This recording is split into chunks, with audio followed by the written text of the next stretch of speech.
Welcome back. We're very pleased to have with us Carl Camden today, founder and president of iPSE-U.S.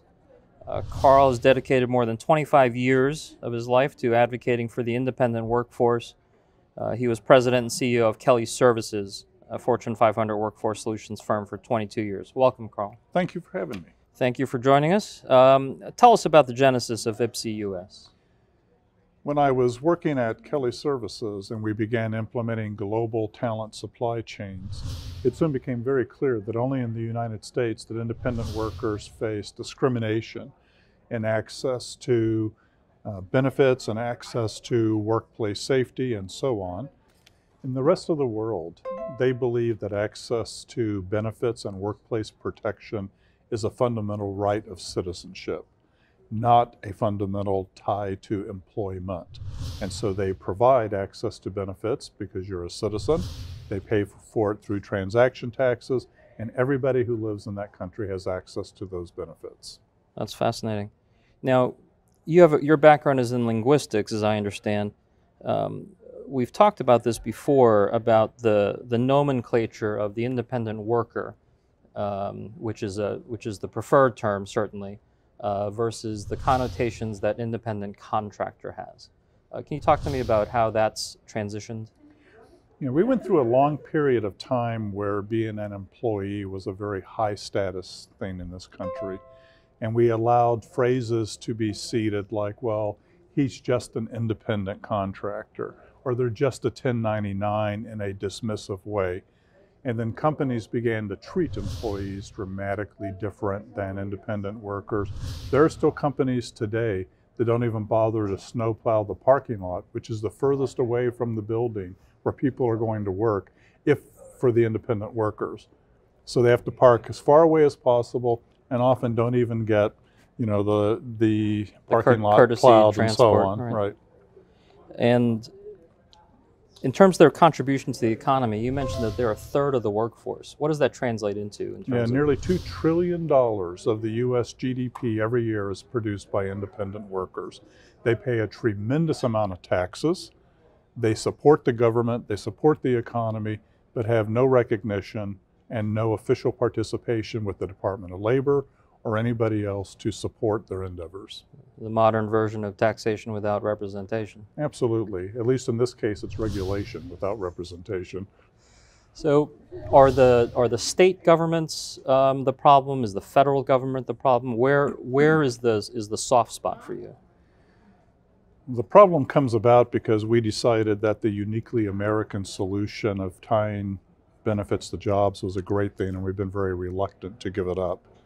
And then the unions adopted it as a way, when there were wage and price controls, as a way to increase compensation to employees by making these types of benefits available. So it's become custom. But it only survives now because in families you can take care of your children under a benefit plan until they're 27. Spouses, even if they have other income, can stay on the benefit. So we've built this gerrymandered house of cards, which is now beginning to collapse around itself.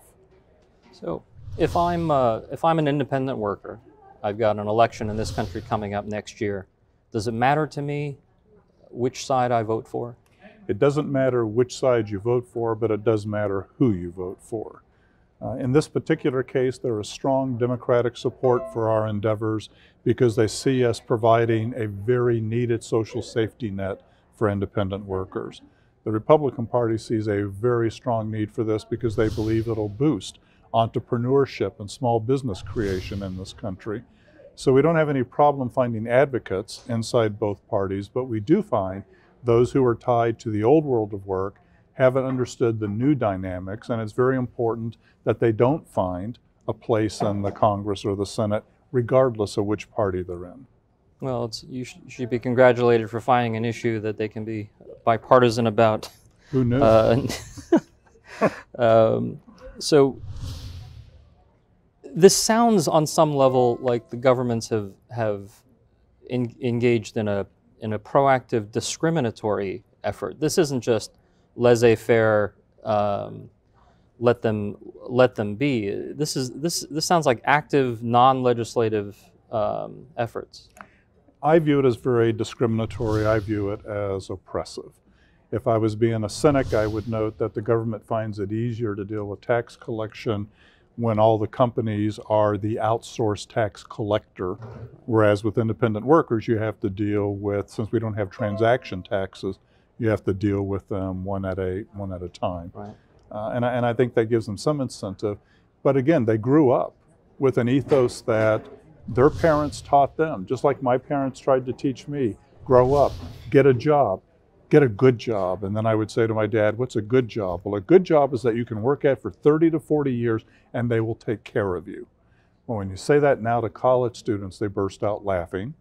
There is no belief that there's a good job that lasts 30 to 40 years and then where the company's going to take care of you. Right. That makes a lot of sense. Carl Camden, founder and president of iPSE-U.S. Thank you so much for your time, Carl. Thank you. The 2019 Converge to Accelerate conference is brought to you by IEEE, the world's largest technical professional organization for the advancement of technology. Boehringer Ingelheim, passionately working to improve healthcare. NASCO, advancing digital health together.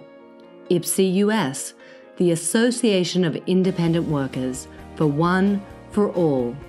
Partners in Digital Health, publishers of the forward-reaching blockchain in Healthcare Today and Telehealth and Medicine Today. Special consideration to iWorker Innovations, taking the independent workforce to new heights. Connected Health Conference, designing for healthy habits and better outcomes. Haven Health Solutions, providing true blockchain transactional interoperability. Special thanks to Seaport World Trade Center for hosting us. And a special thanks to 1-800 Public Relations for all your PR and media support.